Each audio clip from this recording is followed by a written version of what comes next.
اسلام self control چاہتا ہے، self انیہیلیشن نہیں چاہتا۔ یہ نظام رہبانیت کے اندر ہے کہ اپنے نفس کو کچل دو، بالکل کچل دو، اس کے سارے تقاضوں کو مار دو۔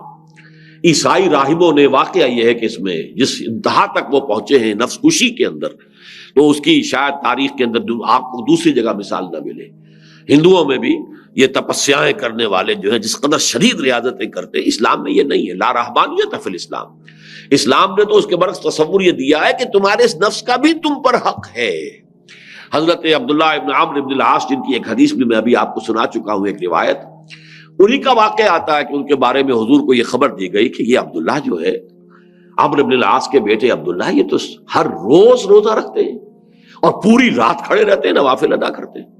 انہیں نہ اپنی بیوی سے کوئی غرض ہے، نہ کوئی دنیا سے کوئی اور تعلق ہے، کوئی دلچسپی ہے، بالکل نہ لوگوں سے ملنا جلنا ہے، الگ تھلگ ہے، اسی کام میں لگے ہوئے۔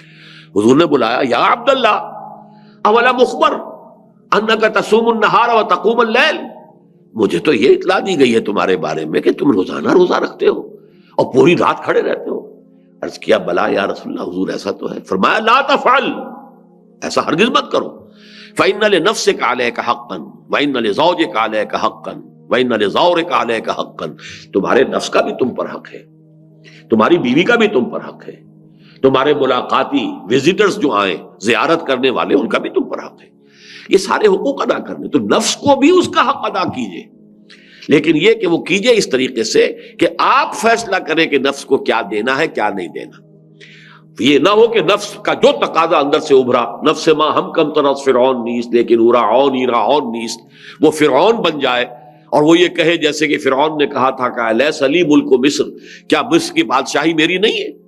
وہذہ الانہار تجری من تحتی، یہ تمام جو آبپاشی کا نظام ہے یہ میرے کنٹرول میں، جس کو چاہوں پانی دوں، جس کا چاہوں روک دوں، میرا اختیار مطلق ہے۔ میں نہیں جانتا کون اللہ، کون رسول، کون موسیٰ، کون خدا، میں نہیں جانتا۔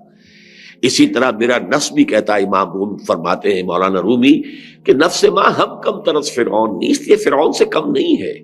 یہ بھی کہتا ہے یہ وجود میرا ہے، اس پر میری مرضی چلے گی، میرا تقاضا پورا ہوگا، میری خواہش کی تسکین کی جائے گی، مجھے اس سے بحث نہیں کہ حلال کیا ہے، حرام کیا ہے، جائز کیا ہے، ناجائز کیا ہے۔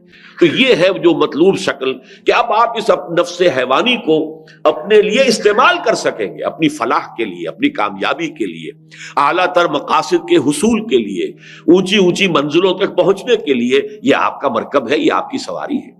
بصورت دیگر یہ نفس آپ کو پٹخ دے گا، اور وہ پٹخنا دنیا میں بھی ہوگا گناہوں کی وادیوں میں، اور جہنم کی وادی کے اندر پھر آخرت کے انسان پر کھا جائے گا۔